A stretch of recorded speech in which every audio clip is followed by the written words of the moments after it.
you to a duel. And because of pride, people would get into a fight. Who was it? Hamilton? Hamilton and Burr. Is that the names? Burr challenged Hamilton to a duel. They got in a duel and they said at the time, it was a matter of pride. What you normally do is just shoot but miss. So Hamilton shoots first and he misses. Burr didn't miss. He killed Hamilton. That's not the way it was supposed to work. But I guess Burr was mad. Are you listening to me?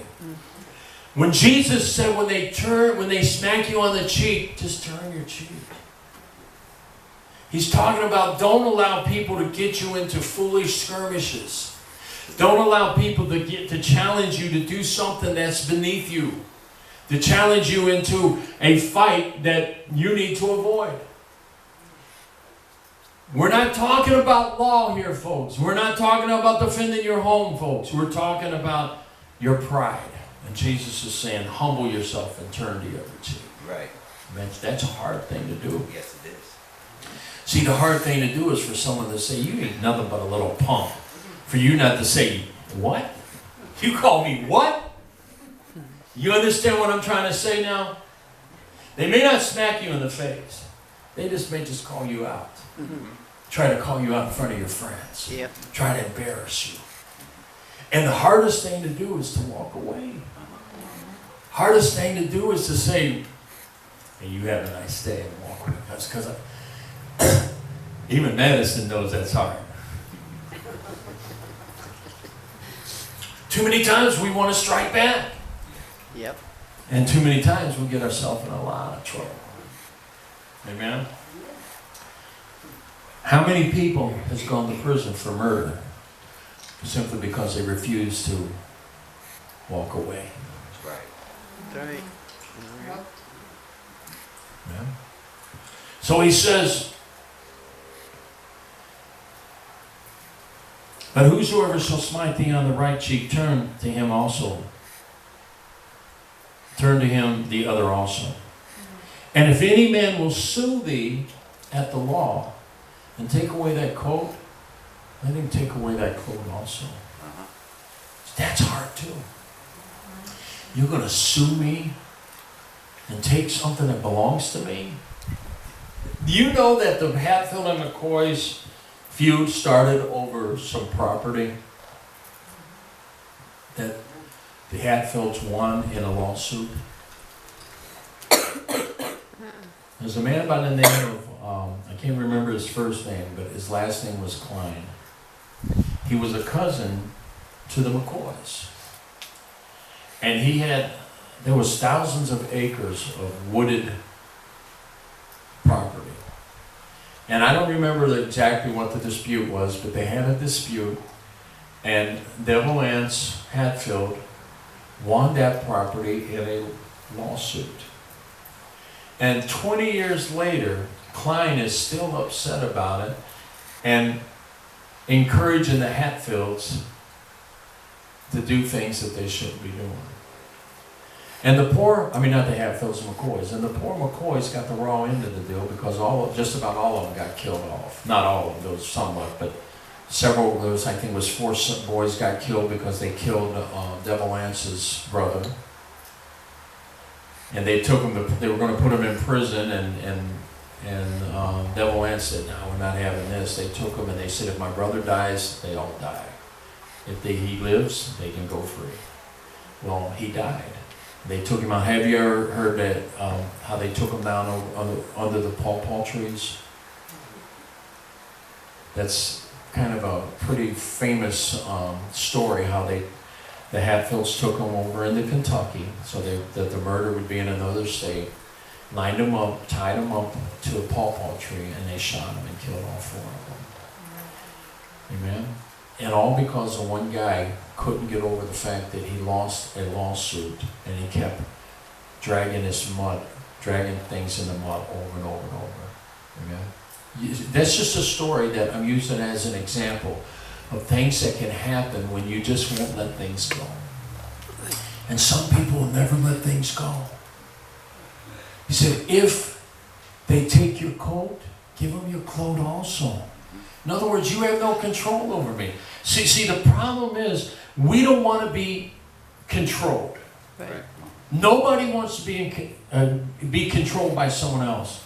But yet, we allow situations and circumstances to control us. They unjustly took my coat, and I'm going to get them back. Jesus says, no, give them your cloak also. They didn't take your cloak. You give that willingly.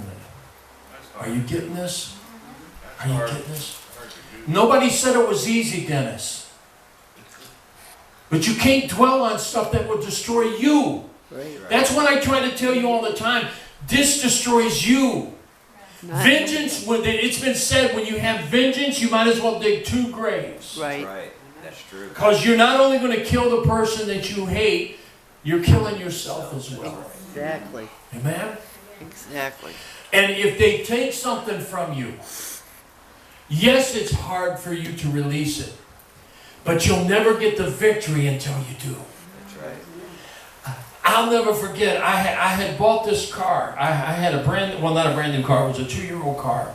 And I was selling cable, but I didn't want to drive that newer car all the time and put all the mileage on it. So I worked for the cable company, so I bought it, and it was actually from Tanya's mom's, the guy she was with. It was a Monte Carlo, I think it was like an 81 or something. This is back in the 90s.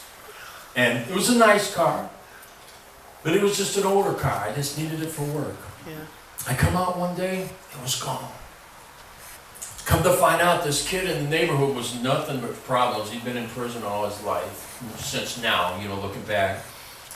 He was the cousin of the kids next door, and when their mother called and found out he was there, they said, get him out of there. I don't want him in my house. That's how bad this kid was.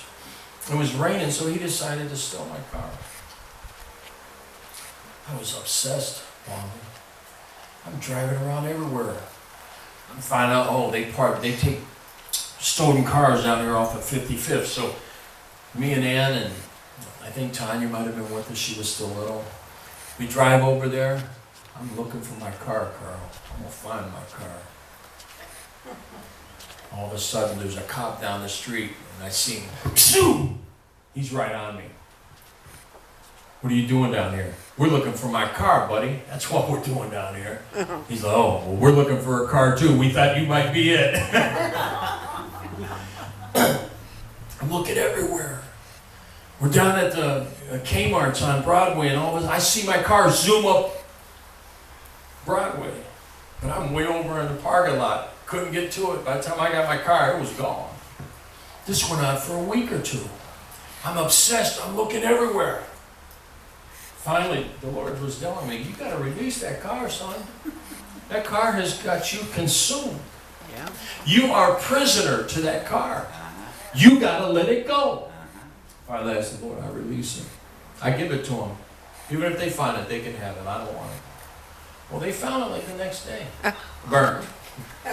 No. Burned. But I had to let it go. Yeah. If I didn't, it would have consumed me. God blessed me with another car. Some years later, Jack had a car, and he was going to jail for a while. And he asked my mom if she could put it in her name and keep it, and gave me permission to drive it for work. First night in my house, I come out, Carl, and it's gone. First night. I'm trying to figure out where it might be. I seen Ricky Rivera down on 49th and Harvard at the gas station. I said, Ricky, man, I just had my car sold last night. I said, well, it's not my car, but, I was going to be driving it for the next couple of years. He said, pray, brother. He always called me Brother Man. He said, pray, Brother Man. I said, yeah, you're right, man. So I prayed. I said, God, let me find that car. I need that car. They find it a day or 2 later. They were just getting ready to burn it, but the railroad police called them before they could. Only thing that was wrong with it, I had to open, well, they popped the lock, and I had to start it with the screwdriver. Mm-hmm. kept it like that for a couple of years until Jack got out and gave it back to Jack. I got pulled over one day, I was coming